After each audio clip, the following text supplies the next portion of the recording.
Steroid అన్నది emergency drug అండి. Steroid never be alternate to pain.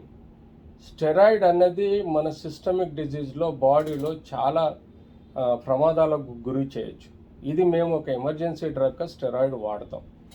కానీ పాతకాలపు డాక్టర్సు, సర్జన్సు ఒకప్పుడు ఈ లేటెస్ట్ ట్రీట్మెంట్ రానప్పుడు స్టెరాయిడ్ లోకలైజ్డ్గా అంటే జాయింట్స్లలో ఇచ్చి దాని లోపల ఒక రకమైన inflammation, steroid also acts like a anti inflammatory role ఉంటుందండి. అలాగా స్టెరాయిడ్ ఇవ్వటం వలన సపోజ్ ఇంట్లో ముసలి వాళ్ళు ఉన్నారు, కదలలేని పరిస్థితుల్లో నొప్పులతో బాధపడుతున్నారు, వాళ్ళు ఏ పని చేయరు కానీ ఇంట్లో పడి ఉంటారు అనే వాళ్ళకి మనం స్టెరాయిడ్ ఇవ్వటం వలన వాళ్ళకు ఇమీడియట్లీ పెయిన్ రిలీఫ్ వచ్చేసి ఆ జాయింట్ లోపల వాపు తగ్గిపోయి కాస్తో కూస్తో పెయిన్లెస్గా ఉండడం, కొంత ఇంట్లో నడవడానికి వీలుగా ఉంటుంది. కానీ స్టెరాయిడ్ ఇవ్వటం వలన ప్రమాదం ఏంటంటే ఆ జాయింట్ లోపల ఉండే నరాల కనెక్షన్ స్తబ్దతకు లోనవుతుంది. అంటే ఆ నరాలు చెడిపోతాయి. ఆ నరాలు చెడిపోవటం వలన నొప్పి లేని పరిస్థితుల్లో ఆ వ్యక్తికి డిజీజ్ ఉన్నా కూడా నొప్పి లేదని చెప్పేసి విపరీతమైన యాక్టివిటీకి అంటే over uses of the joint జరగటం వలన జాయింట్ నార్మల్ కన్నా అతి ఎక్కువగా అరిగిపోయి ప్రమాదాలకు లోనే ఆస్కారం ఉంటుంది. అందుకనే ఈ మధ్య కాలంలో మేము టోటల్గా స్టెరాయిడ్ బ్యాన్ చేశాము, స్టెరాయిడ్ ఇవ్వడం మానేసాము. అన్లెస్ అంటిల్ ఎవరైనా ఓల్డ్ లేడీస్ ఇంట్లో పడి ఉండి ఆపరేషన్ కానీ ఎలాంటి ప్రొసీజర్స్కి అనుకూలంగా లేనప్పుడు వాళ్ళకి కనీసం పెయిన్ లెస్ ఆ పెయిన్ లేకుండా హ్యాపీగా ఉండడానికి చేయడానికి మేము స్టెరాయిడ్ ఇంజెక్షన్స్ జాయింట్ లోపలికి ఏసెప్టిక్ రూపంలో ఇస్తాము. తద్వారా వాళ్ళు కనీసం ఉన్న రోజులు హ్యాపీగా పెయిన్లెస్గా ఉండడానికి వాడతాం. అదర్వైజ్ ఈ స్టెరాయిడ్ అన్నది ఆల్మోస్ట్ 98% అబండెంట్ ఆర్ బ్యాండ్ అనుకోండి. ఓన్లీ 1 to 2% ముసలాళ్ళల్లో మూల కూర్చునే వాళ్ళల్లో స్టెరాయిడ్ ఇస్తున్నాం. Steroid is more dangerous. Steroid ఇవ్వటం వలన జాయింటే చెడిపోవడం కాకుండా సిస్టమిక్ ప్రాబ్లమ్స్, బీపీ, షుగర్లు పెరిగిపోయి మనకు వేరే రకాల రోగాలు కూడా వ్యాప్తి చెందే ప్రమాదం ఉంటుంది. అంటే సార్ స్టెరాయిడ్కి రీప్లేస్మెంట్ ఏంటి సార్? స్టెరాయిడ్కి రీప్లేస్మెంట్ ఏం లేదండి. పెయిన్ కిల్లర్ ఇవ్వాలి, అప్రాప్రియేట్ పెయిన్ కిల్లర్ ఇవ్వాలి, అప్రాప్రియేట్ లోకల్ రీజనరేటివ్ ఇంజెక్షన్స్ ఇవ్వచ్చు, పిఆర్పిస్ ఇవ్వచ్చు, గ్రోత్ ఫ్యాక్టర్స్ ఇవ్వచ్చు. అంతేకాకుండా స్టేజ్ దాటిపోతే సర్జరీ చేయొచ్చు. కానీ స్టెరాయిడ్ అన్నది స్టెరాయిడ్కు ఆల్టర్నేట్ పెయిన్ కిల్లర్స్, ఈ ఆల్టర్నేట్ థెరపీ తప్ప స్టెరాయిడ్ అనేది హ్యూమన్ బాడీకి అన్లెస్ అంటిల్ ఎమర్జెన్సీ ఇవ్వకూడదు. సార్ జనరల్గా మనం చూసినప్పుడు రాత్రిపూట కాళ్ళు లాగుతున్నట్టు పీకుతున్నట్టు అనిపిస్తాయి. అసలు ఎందుకు అలా అనిపిస్తుంది సార్? అబ్సల్యూట్లీ ఇందాక మనం చర్చించుకున్నట్టు రెస్ట్ పెయిన్స్ అంటామండి. అదే ఇందాక ఆ సబ్జెక్ట్ అయిపోయింది. చెప్పాను చెప్పలేదు అంటే జనరల్గా నైట్ టైంలో పెయిన్ వస్తుంది. అవును, అది ఆ ఇష్యూ. సరే, నైట్ టైము పిక్కలు నొప్పి రావడం, భుజాలు నొప్పి లేవడం యూజువల్గా చాలామందికి తెలుస్తుందండి. పాదాలు మంటలు పుట్టడం, పాదాలలో నొప్పి లాగడం ఇలాంటివి మనం చూస్తుంటాం. ఆర్ నడుములో నొప్పి వచ్చేసి కాళ్ళలోకి నరం లాగడం అన్నట్టు చూస్తూ ఉంటాం. వీటన్నిటిని మనం రెస్ట్ పెయిన్స్ అంటాం. ఇవి యూజువల్గా పర్సన్ డే అంతా వర్క్ చేసి స్ట్రెస్ ట్రైన్లో ఉంటే మనకు ఫెటిక్ సిండ్రోమ్ లాగా ఈ పెయిన్స్ వస్తూ ఉంటాయి. ఫెటిక్ సిండ్రోమ్ అంటే రోజంతా మనము మజిల్స్ని, టెండాన్స్ని వాడినప్పుడు, బోన్స్ని వాడినప్పుడు దానిలో మనకు మినరల్స్ కానీ, కాల్షియం కానీ, విటమిన్ డి యూటిలైజేషన్ ఎక్కువ జరిగిపోయి మనకు డెఫిషియన్సీ అంటే తక్కువ పడ్డప్పుడు అప్పుడు రెస్ట్ టైంలో మనకు విపరీతమైన పెయిన్లు మొదలవుతాయి. అంతేకాకుండా మనకు కండరాలలో ఓవర్ స్ట్రెయిన్ కానీ స్ప్రెయిన్ అయిపోయి దానిలో కొన్ని పొరలు దెబ్బతిండము, లేకపోతే స్ట్రెచ్ అవటం వల్ల కూడా కొన్ని రెస్ట్ పెయిన్స్ అనేది మనకు వర్క్ చేసేటప్పుడు వర్క్ మీద కాన్సన్ట్రేషన్ ఉండటం వల్ల ఈ రెస్ట్ పెయిన్స్ అనేది వర్క్ టైంలో మనకు తెలిసి రావు. అదే రెస్ట్లో ఉన్నప్పుడు తప్పనిసరి పరిస్థితులలో ఈ యొక్క బ్రెయిన్ మనకు నార్మల్గా ఉన్నప్పుడు ఈ రెస్ట్ పెయిన్స్ అనేది మనకు ఎక్స్పోజ్ అయిపోయి ఈ పెయిన్స్ మెదడుకి స్ట్రెయిన్గా మనకు ఒకలాంటి వైబ్రేషన్స్ పంపించేసి నొప్పి రావడం మొదలవుతుంది. సో ఈ రెస్ట్ పెయిన్స్కి కారణాలు న్యూట్రిషనల్ కారణాలు కావచ్చు, ప్రొఫెషనల్ కారణాలు కావచ్చు, ఇంజురీస్ కారణం కావచ్చు, లేకపోతే ఇతరత్ర ఫెటిక్ సిండ్రోమ్ కావచ్చు. ఇలా ఎన్నో కారణాలు ఉంటాయి. కాబట్టి వీటికి తగ్గట్టుగా మనం ఆబ్వియస్గా తీసుకోవాల్సిన న్యూట్రిషన్ ప్రాపర్గా ఉండాలి, చేయాల్సిన ఫిజికల్ ఎక్సర్సైజ్ రెగ్యులర్గా చేయాలి, ప్రొఫెషనల్గా ఇంజురీస్ కాకుండా ప్రొటెక్ట్ చేసుకోవాలి. డే టైం ఎగ్జాస్ట్ అయినప్పుడు సమ్మర్లో మనకు మినరల్స్ డిప్లీట్ అయినప్పుడు మనం సఫిషియెంట్గా ఓరల్ ఫ్లూయిడ్స్ తీసుకోవాలి.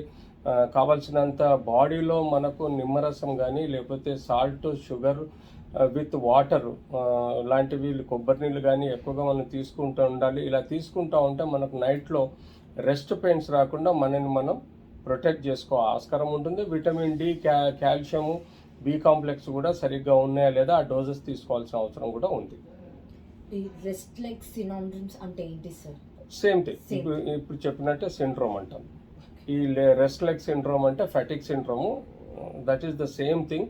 వాట్ టర్మినాలజీ అంటే ఇది ఆర్థోపెడిక్ టర్మినాలజీ, ఫెటిక్ సిండ్రోమ్ అంటాము ఆర్ రెస్ట్లెస్ సిండ్రోమ్ అంటాము. దీన్ని మనం ఈ పరిగణలోకి తీసుకోవాల్సిన అవసరం ఉంది.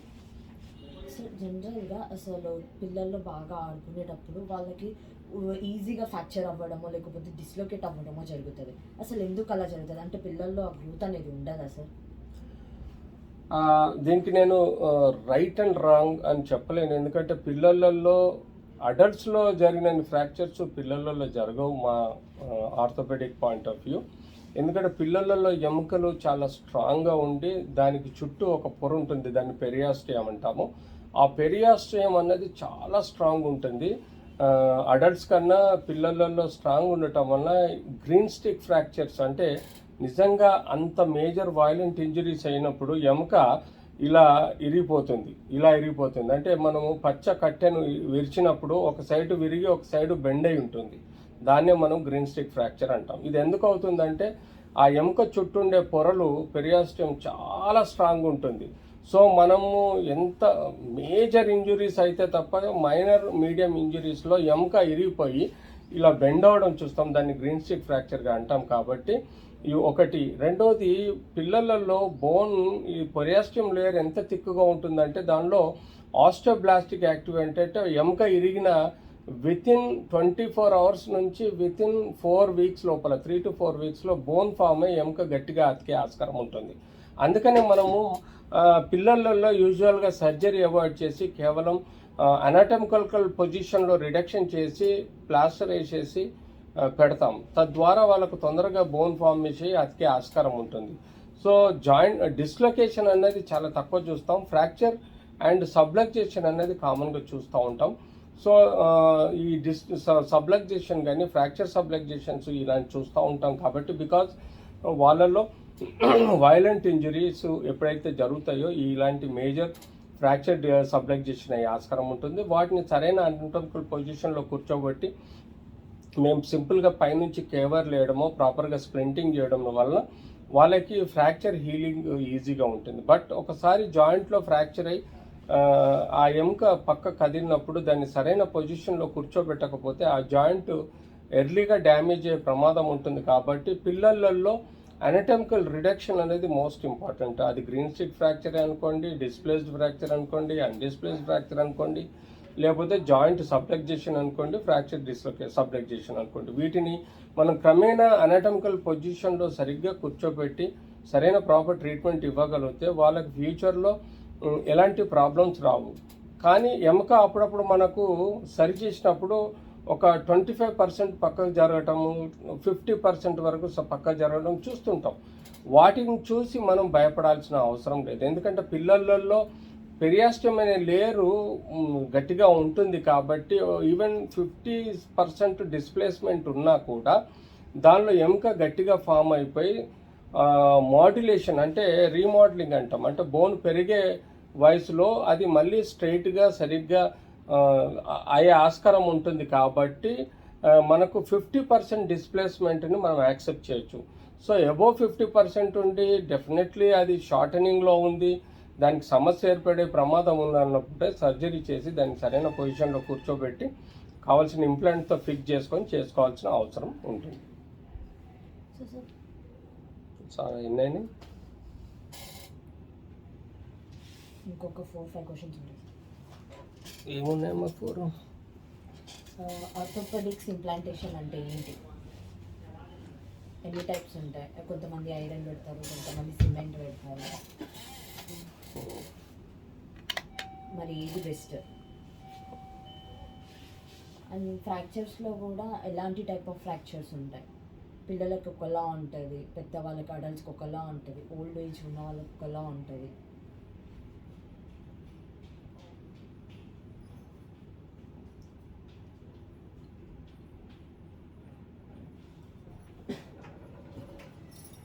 సార్ జిగ్నేష్ సార్ వచ్చింది మీకోసం.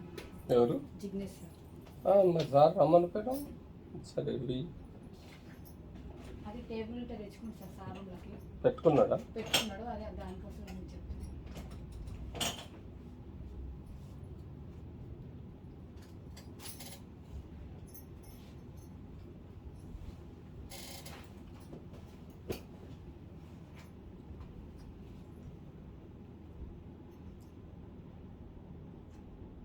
జనరల్గా తెలుగు అమెరికన్స్ అసోసియేషన్ అసలు ప్రోగ్రామ్స్ అవును, ఆ రోజు